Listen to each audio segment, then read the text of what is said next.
바울은 그리스도인의 정의를 자주 언급합니다. 그리스도인, 하나님의 자녀, 하나님의 백성, 천국 갈 사람, 구원받은 사람, 이게 전부 다 그리스도인이라는 말입니다. 이걸 바울 서신이 신약 성경 27권 중에 13권인데 이 내용 속에 자꾸 반복되는 원리가 있습니다. 그리스도인의 정의, 어떻게 인간이 하나님의 자녀가 되느냐, 하나님의 자녀가 되는 길이 뭐냐, 이 부분을 자꾸 확인합니다. 그 이유는 사람들이 복음을 듣습니다. 그리고 예수님의 복음을 믿고 교회에 가입을 합니다. 교회를 가입해서 다니는데 복음 진리를 완전하게 이해하지 못하는 상태로 교회를 다닙니다. 여러분, 그리스도인들이 착각하는 것 중에 하나가 내 신앙관이 바르다, 내 신앙이 흠이 없고 결점이 없다. 큰 오해입니다. 바울이 볼 때는 빌립보 교회든 갈라디아든 다 문제가 있는 거예요. 그들 행동을 보면 뭔가 믿는 내용이 틀어져 있어요. 믿는 내용 기초가 틀어졌기 때문에 하나님이 주시는 풍요로운 기쁨과 즐거움을 누리지 못하는 경우들이 많았어요. 그래서 바울은 하나님 믿는다는 것이 뭔지, 어떻게 하나님의 자녀가 됐는지 이 부분에도 자주 언급을 합니다. 예수 믿고 구원받고 교회 구성이 됐는데도 불구하고 복음 진리를 완전하게 이해를 못하는 것입니다. 그런데 바울은 그리스도인의 정의를 자주 반복해서 말한 이유가 여기 있습니다. 그리스도인의 정의, 이것이 잘 못되면, 틀어지면 하나님께로부터 내려오는 기쁨과 평화, 행복이 방해를 받기 때문에 그렇습니다. 본문에서 그리스도인의 정의를 또 한 번 내리는 이유는 빌립보 교회원들의 행복과 기쁨에 영향을 줄 수 있기 때문에 그런 것입니다. 1절에 정말로 나의 형제들아 주 안에서 기뻐라. 빌립보 교회인들이 기쁨을 소유하고 살기를 바라는데 기쁨을 위협하는 요소가 있어요. 교회에 다니고 하나님을 믿으면 기쁘고 행복한 것이 정상입니다. 근데 1장에서 바울이 감옥에 갇혔다, 그 사실을 빌립보 교인들이 듣고 예수 믿는 즐거움의 위협을 느꼈어요. 외부적인 압력 때문에, 환경 때문에 기쁨이 위험을 느끼자, 이 부분에 대해서 설명해 줬습니다. 2장에서는 안에서 일어난 시기와 질투 문제, 교회 안에서 일어난 시기와 질투, 이 부분은 우리 육신의 욕망이 속에서 어떻게 기쁨을 파괴하는지를 보여주는 것입니다. 사람의 육신의 욕망에는 끊임없이 자기를 과시하고 자기 영광과 자기 행복과 자기 이기적인 탐욕, 이런 것들을 추구하는 욕구가 있습니다. 이런 것들이 우리 기쁨을 파괴하는, 이게 2장에도 다루는 내용입니다. 3장에 들어오면 거짓 진리가 교회를, 복음 진리를 왜곡시켜서 기쁨과 신앙을 완전히 무너뜨리는 이런 세력들이 등장을 합니다. 이것을 세 가지 측면에서 다루고 있는데, 하나는 빌립보 교인들에게 반복해서 말합니다. 정말로 나의 형제들아 주 안에서 기뻐하라. 너에게 같은 말을 쓰는 것은, 빌립보서나 고린도전서나 이런 데서 끊임없이 반복해서 쓰는 말이 있습니다. 예수 믿으면 구원받는다, 이 복음 진리예요. 근데 이 다른 진리들이 자꾸 들어오는 거예요. 그러니까 같은 말을 쓰는 것이 내게는 속으로 맺고 너에게는 안전하다. 자, 여기서 말하는 바울의 기쁨은 어디 있지요? 기쁨의 좌석 어디예요? 주 안. 예수 믿으면 구원받는다, 이 복음 진리 안에 기쁨이 있어요. 근데 사단이 계속 복음의 기초를 때린 거예요. 주 안, 예수 믿는 것만 가지고는 부족하다, 예수님만 가지고는 구원받는데 모자라다. 거기다가 여러 가지 덧붙이는 거예요. 이런 내용들이 고린도, 갈라디아, 빌립보, 에베소 교회마다 파고들었어요.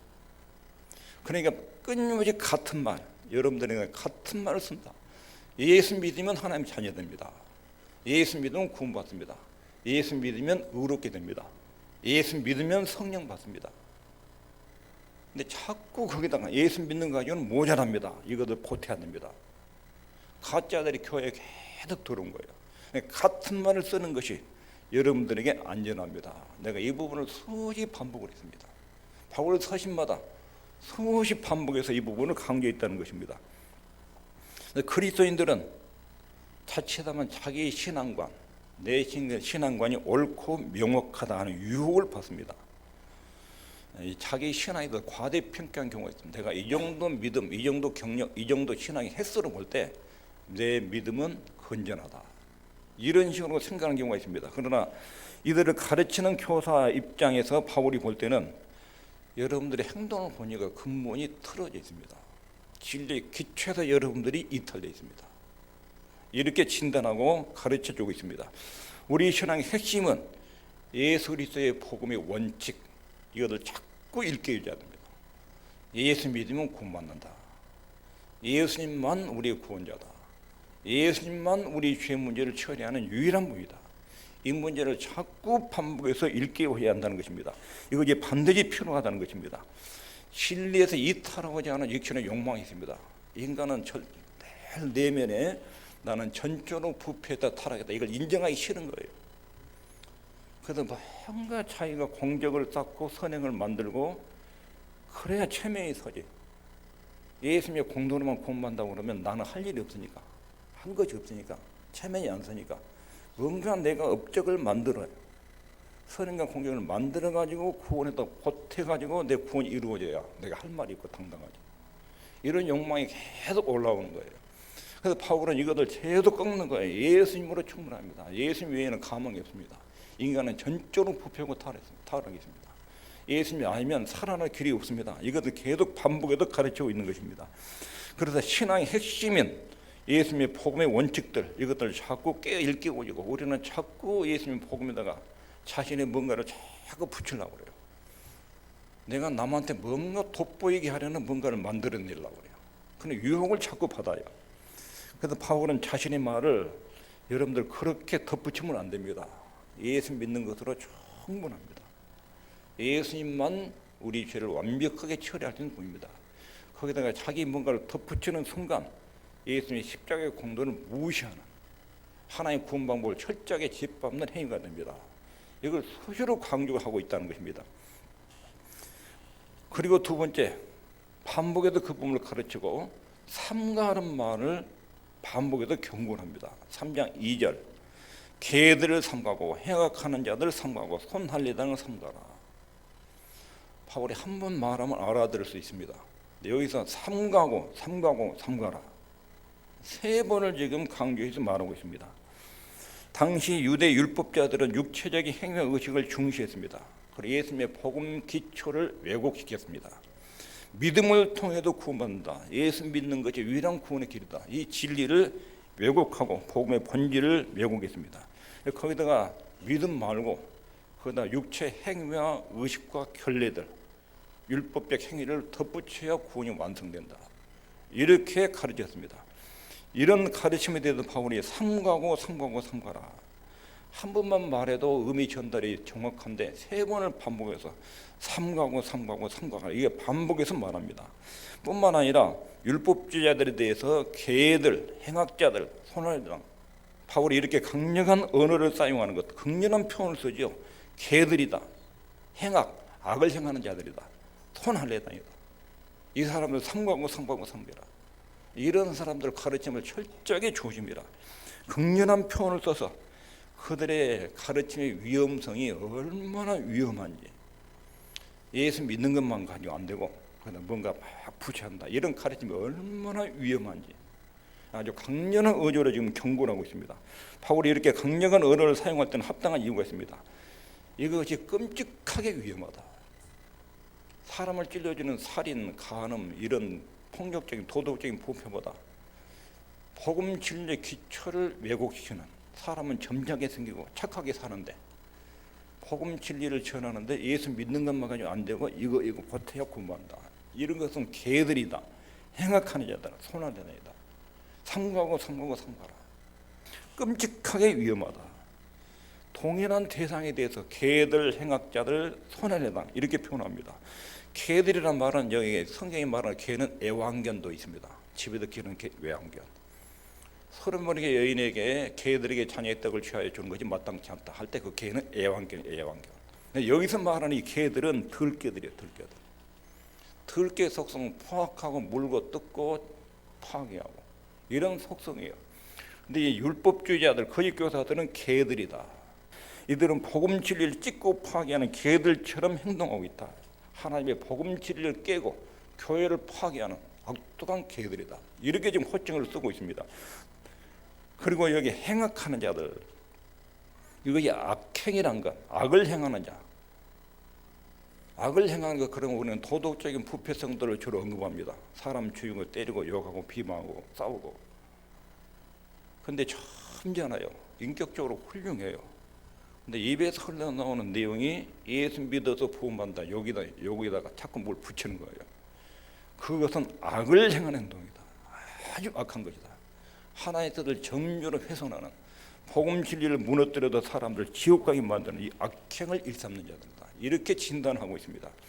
그리고 세 번째로는 손할례당이라고. 손할례당, 이것은 할례를 행하는 자. 손할례당이란 말은 할례를 행해야 구원받는다고 주장하는 사람.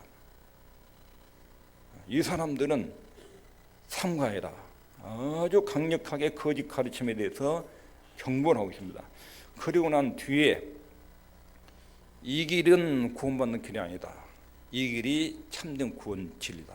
그리고 제시해요. 구원 진리가 얼마나 중요한지, 그것은 현세와 내세에 영향을 주는 진리여야 됩니다. 이 진리는 땅에 사는 동안에도 인생의 답이 돼요. 진짜 진리는 땅에 사는 동안 진짜 기쁨과 행복을 줘요. 내가 사는 모든 인생의 문제에 대한 답을 줘요. 그게 진리예요. 죽은 다음에도 천국을 보장해요. 이게 진짜 진리예요. 진리의 파장은 그렇게 큰 거예요. 여기서 사람들이 많이 진리라고 믿고 있고 그것으로 덕을 쌓고 행복을 구워가는데 죽어도 지옥 간다. 그건 가짜예요. 완전히 속이는 거예요. 진리의 파장은 지상에서의 삶의 질, 사고세계, 이 영역까지 파장을 끼치는 거예요. 구원 진리는 또 하나 진정한 기쁨과 행복을 줘야 돼요. 복음 진리에 대한 불확실한 이해, 이것이 우리 기쁨을 파괴합니다. 교회 다니는데 행복하지 못한가? 믿고 있는 내용이 불완전해요. 자기가 믿고 있는 내용이 불확실해요. 교회 다닌 가운데 예수 믿는 것만 가지고는 아무도 모자라. 내가 뭔가 공덕을 쌓아야 되는데, 뭔가를 해야 되는데 뭘 해야 되는지 모르고, 뭔가를 열심히 좀 하고 싶은데 할 것이 눈이 안 들어오고, 그래 항상 불안해요. 항상 뭐가 모자라요. 근데 모자란 것을 내 선행으로 채워야 되겠는데 그게 안 보이는 거예요. 그냥 복음 진리를 모르면 항상 교회를 넣어도 초라해요. 내가 하나님 자녀가 아직 되지 못한 것 같아. 어느 정도 몇 가지를 더 원천하야 하나님의 자녀를 합격 이렇게 받아줄 것 같아. 이 복음 진리가 제대로 인식이 안 되면 교회에 다니는데 하나님의 자녀는 확신이 없는 거예요. 예를 들면 하나님의 자녀인지 아닌지를 모르고 기도를 해요. 그럼 내가 기도할 만한 자격이 있는 것인지, 내 기도를 하나님 아버지가 들을 것인지 확신이 안 돼요. 내가 하나님 자녀다, 복음 진리를 모른 채로 예배를 드리고 찬양을 드리고 주일날 봉사를 하고 열심히 뭔가를 해도 뭔가 아직은 딸리는 것 같아.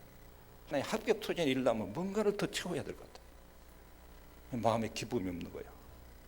계속 조금 더, 너 그리 가지고 안 돼. 이 정도. 그래 가지고 축복 못 받아. 더.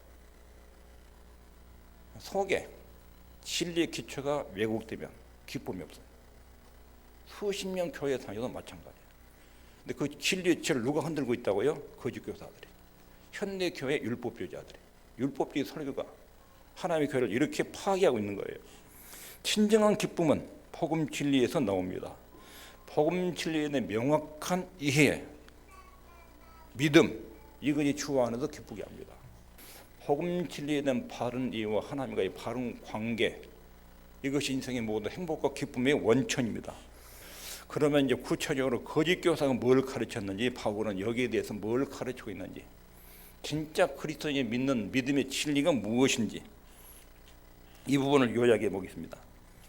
바울은 유대주의자들의 비추어서 거짓 교사들이 지금 빌립보교에 파고들었습니다. 거기에 대해서 반박 논리로 지금 그 거짓 교회를 무너뜨려야 돼요. 그러게도 세 가지를 여기서 말합니다. 거짓 교사들의 가르침을 먼저 말하는데, 첫 번째로 기억해야 될 것은 이 사람들의 가르침은 예수 믿는 것만 가지고는 구원받지 못한다, 이렇게 가르쳤습니다. 그리고 그들은 이방인들이 먼저 유대교로 입교해야, 유대교로 입교하는 것이 할례입니다. 유대교로 입교하는 할례 의식을 해야 유대교로 들어오고, 유대교로 들어온 뒤에 성전의 예배, 피제사 이런 것들을 배워야 된다. 그리고 율법을 행해야 된다. 거기에다가 믿음을 가해야, 예수 믿음이 합쳐져야 거기 구원이 이루어진다. 이렇게 가르쳐줬습니다. 이런 내용들을 가지고 새로 개척된 교회, 바울이 빌립보, 고린도, 에베소 이런데 갈라디아, 이 사람들이 다 이렇게 따라다녀. 그래가지고 그 사람들을 만나요. 여러분들이 믿고 있는 내용이 뭐예요? 바울이 전한 복음을 믿고 있습니다. 바울이 뭘 전했어? 예수 믿으면 구원받고 죄 용서받고 구원받는다고 가르쳤습니다. 아, 그렇군요. 여러분들이 바울이 전하는 복음을 믿고 있었군요. 그런데 사실은 그것으로 구원이 다 이루어지지 않습니다. 성전 율법, 성전 제도 지키고 그리고 율법을 할례를 행하고 여기다 부수적으로 이것을 얹어야 구원이 완성됩니다. 여러분 잘못 배웠습니다. 이렇게 가르친 거예요. 그리고 바울은 진짜 사도가 아닙니다. 예수님 3년 동안 따라다닌 적이 없습니다. 예수님께 직접 배운 적도 없습니다. 그래서 여러분들이 쉽게 하나님 믿을 수 있도록 왜곡된 내용으로 지금 가르치고 있으니까 이것을 보충해 줘야 합니다. 이렇게 교회 파고들을 가르친 것이에요. 이 거짓 교사들 가르친 내용이 그런 것입니다. 할례, 성전 예배, 희생제사, 이것이 구원의 필수적인 조건입니다. 믿음만 가지고 안 됩니다. 예수님만 믿는 믿음, 그것만 가지고 안 됩니다. 이렇게 가르친 거예요. 이 가르침에서 바울이 본문 3절에 아주 정확하게 이야기합니다. 첫 번째로 참된 그리스도인, 참된 그리스도인은 하나님 자녀가 되는 길.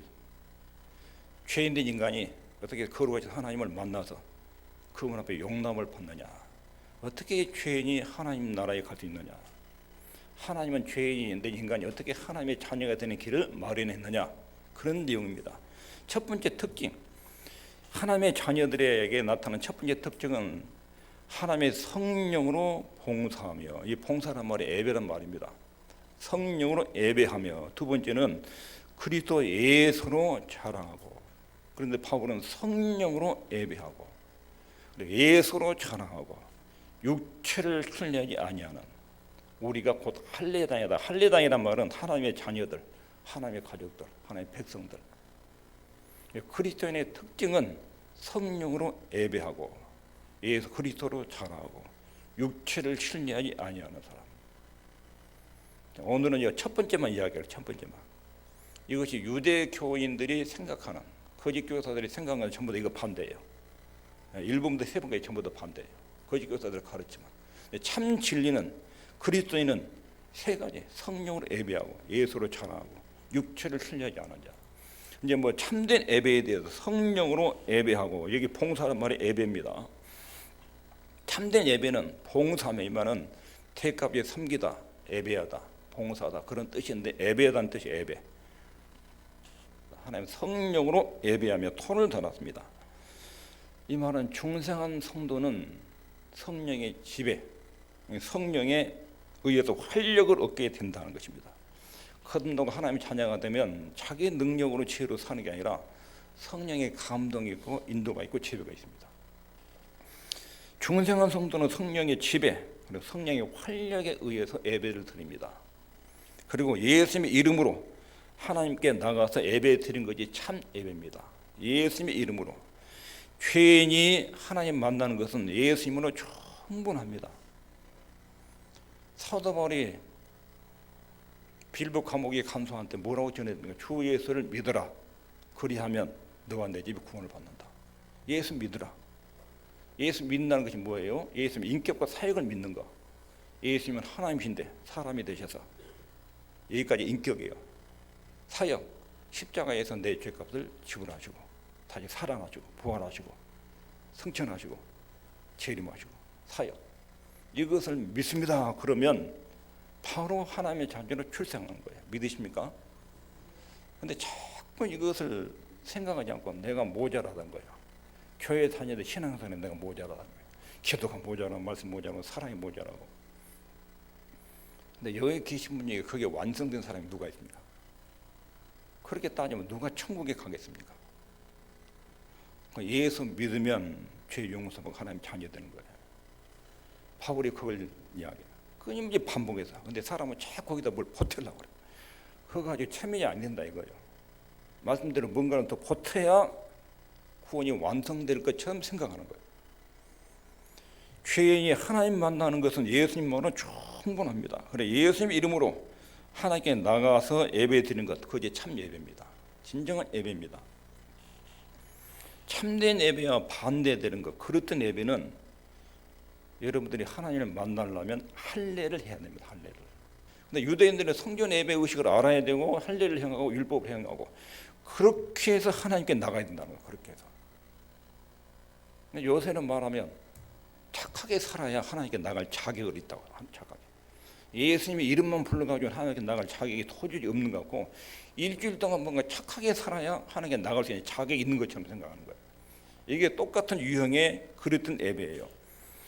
하나님을 만나려면 유대교는 할례 의식, 성전 예배 이것으로 돌아가야 하나님 만날 수 있다. 보태야 된다. 보태야. 예수 믿는 거 가지고 모자는 하나님 만나면 뭔가 보태야 한다. 이렇게 이야기를 한 것입니다. 그리스도인의 첫 번째 특징은 하나님께 영으로 예배하는 것, 성령으로 예배하는 것. 이게 그리스도인의 첫 번째 특징입니다. 그럼 우리가 이것을 우리 생활에 한번 적용해 보지요.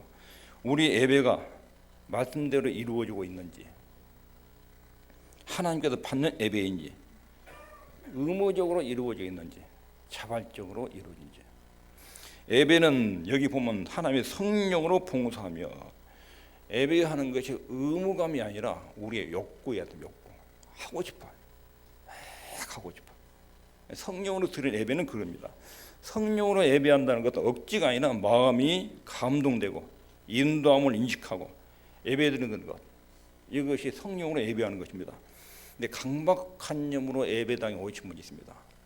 강박관념. 예배 빠지면 천벌 받는다. 주일에 어디 가다 교통사고 나면 가봐봐. 예배 빠지고 가니까 교통사고지. 예배 빠지면 천벌 받는다. 이런 생각으로 강박관념 속에 교회에 나오는 거. 두려워하는 영의 지배를 받는 거예요. 두려워해요. 하나님 무서워요. 강박관념 속에 예배당에 안 나오면 천벌 받을까 봐서 그래서 앉아 있는 거예요. 성령으로 드리는 예배는 우리를 재촉하고 격려하고 마음을 움직입니다. 성령으로 드리는 예배는 내가 예배 드리는 순간 주님이 내 곁에 가까이 딱 앉아 계신 것처럼 느낍니다. 좀 임재를 느낍니다. 좀 임재. 그리고 예배를 드리는 동안 성령께서 내 영혼의 생각을 막 만지고 있다는 느낌입니다. 만지라. 아, 이 생각이 잘못됐구나. 이게 잘못됐구나. 이게 맞구나. 이게 진리구나. 잘 만지고 있습니다.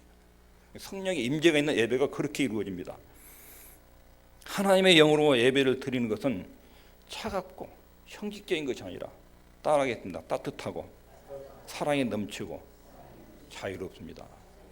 로마서 5장 5절에 성령으로 말미암아 하나님의 사랑이 우리 마음에 부음어 되미니. 성령이 오시면 하나님의 사랑이 막 충만하게 느껴집니다. 충만하게. 예배에 따뜻함이 있어야 됩니다. 사랑과 자유가 있어야 됩니다. 내가 예배드릴 때 굉장히 따뜻하고 자유롭습니다. 예배 태도 틀리면 하나님께 벌 받는다. 그런 정도의 그런 생각이 아닙니다. 냉랭한 형식주의가 아니라 성령께서 주신 열정, 성령께서 내 마음을 어디로 지금 인도하고 계시구나, 내 생각의 흐름을 지금 이렇게 잡아가고 있구나, 내 잘못된 생각을 교정하고 있구나, 그분이 오셔서 내 생각과 마음과 영혼과 인격을 막 만지고 있는 거예요. 그 예배, 이 예배가 성령의 임재가 있는 예배입니다. 우리는 예배가 반복될수록 소단으로 절어갈 수 있습니다. 소단으로. 신앙생활 오래 하다 보면 예배가 반복되다 보면 예배에서 하나님 만나는 임재 의식보다 예배 의식, 절차, 행사, 프로그램 이쪽에 관심을 기울여요. 예배가 좀 재밌고 좀 듣기가 재밌고 눈에 보기가 좋고 그리고 드라마가 자꾸 들어오고 영상이 들어오고 그리고 메시지는 점점 줄어들고 그건 큰 예배 타락입니다. 성령으로 드리는 예배는 살아계신 하나님의 임재를 느낍니다. 형식적인 예배에서는 하나님은 개념, 말씀은 하나의 사상으로 목사님 생각이 저렇구나 사상으로 이해를 합니다. 성령의 인도로 드린 예배는 하나님의 자기 곁에 계신 것처럼 그 임재를 느낍니다. 참된 예배 정신은 경건한 두려움, 하나님을 무서워한 게 아니라 그분이 너무 위대하기 때문에 경건한 두려움이 있는 거예요. 그리고 친밀함. 로마서 8장 15절 너희는 다시 무수하는 종의 영을 받지 아니하고 양자의 영을 받았으니 아바 아버지라 부르짖느니라. 자, 예수를 믿는 순간 하나님의 자녀가 됩니다. 그리고 성령이 오십니다. 성령이 오신 가장 첫 번째 증거가 뭐냐면 하나님을 아버지라고 불러요. 아버지라고. 예수 믿기 전에는 하나님과 원수 관계이기 때문에 아버지라는 소리가 안 나옵니다. 근데 교회에 나오다 다 아버지라고 부르니까 나도 따라서 부른 거지 뭐. 그런 게 아니라 하나님의 성령께서 내 안에 오시면 하나님의 아버지로 불러집니다. 아버지로. 근데 어떤 아버지를 부른다고요? 아바 아버지, 아빠, 아빠. 다 여기 애기 키워보신 분 있지요. 아들, 딸이 제일 먼저 배우는 첫 번째 말이 엄마, 아빠. 엄마나 아빠가 밖에 나갔다 들어오는데 애가 막 계속 엄마, 아빠, 담배 들어요. 그러면 이거 얼마나 입어도 꽉 뼈가 으스러 안고 품어 있는 그 관계가 아빠, 아버지예요. 아빠, 아버지. 하나님이 그렇게 느껴진가요? 경건한 두려움, 하나님 너무 무섭고 너무 거룩해. 내가 가까이 갈 수 없이 무서워. 그건 두려워하는 영이에요. 두려워하는 영. 성령이 오시면 하나님을 아빠, 아버지 이렇게 부른다. 아빠, 아버지. 친밀감, 두려움, 경건한 두려움, 친밀감. 그게 예배의 분위기예요. 이게 성령으로 드린 예배예요. 참 예배예요. 유대교는 그게 없어요. 할례, 의식, 절차들이 쫙 예배 의식. 그리고 성령 임재가 없어요. 이 예배의 정신, 예수 그리스도 이름으로 하나님께 나간다. 성령으로 드는 예배의 정신이 또렷하면 예배의 형식과 절차는 다 이렇게 해도 저렇게 할 수 있어요. 아주 조용히 드는 예배도 있고, 예배 시간에 막 그렇게 시끌벅적 하고 박수 치고 소리 지르고 막 하는 예배도 있고, 그 예배의 정신은 예수 그리스도 이름으로 하나님 앞에 나간다. 성령 예배인데 이 정신만 맞으면 형식과 절차는 문제가 되지 않아요. 우리는 이것을 검사해 볼 수 있습니다. 내 예배가 그와 같은 것이니 내가 성령으로 예배를 드리고 있는지, 아니면 단지 형식적으로 드리는 예배에 불과한지, 예배 중에 성령께서 우리를 다루고 계신 것을 영으로 예배를 드리고 있는지, 형식적으로 드리고 있는지, 예배 중에 성령께서 우리를 다루고 계신 것을 알고 있는지, 성령 인도가 내 속에 있는지, 이게 성령으로 드린 예배, 이게 그리스도인의 첫 번째 증표예요. 그리고 유대교는 그게 없어요. 오늘 말씀을 정리하면 하나님께 나가는 길은 예수님뿐입니다. 내가 곧 길이요, 진리요, 생명이요. 거기서 길, 유일한 길, 하나님께 나가는 유일한 길, 하나님을 인간에 알려주는 유일한 진리, 하나님을 정확하게 인간에 가르치는 유일한 진리, 하나님의 생명을 우리에게 주는 유일한 생명, 하나밖에 없는 길, 진리, 생명이라는 뜻이에요. 주 예수를 믿으라 그리하면 너와 내 집이 구원을 본다. 예수 믿으면 구원한다. 영접하는 자 곧 그 이름을 믿는 자들에게 하나님의 자녀가 되는 권세를 주었다. 예수 믿으면 자녀 되겠다. 하나님 세상을 이처럼 살아가도 독생자를 주셔서 이는 저를 믿는 자마다 멸망치 않고 영생을 얻게. 예수 믿으면 영생을 얻는다. 너희가 그 은혜를 인하여 믿음으로 말미암아 구원을 얻었나. 이것이 너희에게서 난 것이 아니요 믿음으로 은혜로 구원받았다. 이것이 너희에게서 난 것이 아니다. 행위에서 난 것이 아니 누구든지 자랑치 못하게 하려 하심이라. 예수 믿으면 구원받는다. 성경에 이렇게 여러 군데 말해요. 다른 이로서는 구원 얻을 수 없다. 천하 인간에게 구원받을 만한 다른 이름을 준 적이 없다. 예수 믿음으로 구원받는 것입니다. 바울이 그리스도인의 특징을 지금 반복해서 말하는데 기쁨을 유지하고 거짓 교리한 대안을 제시하고 있는 것이 본문 내용입니다. 거짓 교사의 가르침과 바울의 가르침의 차이. 예수 믿는 것에는 믿는 것으로 구원받기 모자라니까 율법적 행위가 필요하다. 여기에 거짓 교사, 이것들 개들, 행악자들, 선례다 이렇게 강력하게 비판하면서 삼가라 이런 가르침들을 극도로 조심해라. 왜 그러냐면 이런 가르침들은 예수님 십자가의 구원을 멸시하는 거예요. 하나님이 인간이 되셔서 십자가에서 죽으신 그 피의 공로가 얼마나 탁월한데, 하나님 그 방법으로 인간을 구원했는데 이것을 무시하고 그다 자기의 선한 행동을 갖다 올려서 구원받는다고. 이건 십자가를 경멸한 행위이기 때문에 악한 것입니다. 참 진리는 구원은 예수님만으로 충분하다. 그리고 그리스도인의 세 가지 특징, 첫 번째는 성령으로 예배하는 것, 성령으로. 그리고 예수님의 이름으로 하나님께 나가다 드리는 예배, 이게 참 예배입니다.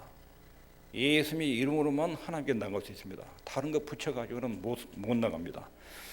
그리고 성령으로 드리는 예배란 말은 성령의 지배, 활력 속에서 갖는 두려운, 경건한 두려움, 그리고 아버지로 친밀하게 느끼는 친밀감, 이것이 성령으로 드리는 예배입니다.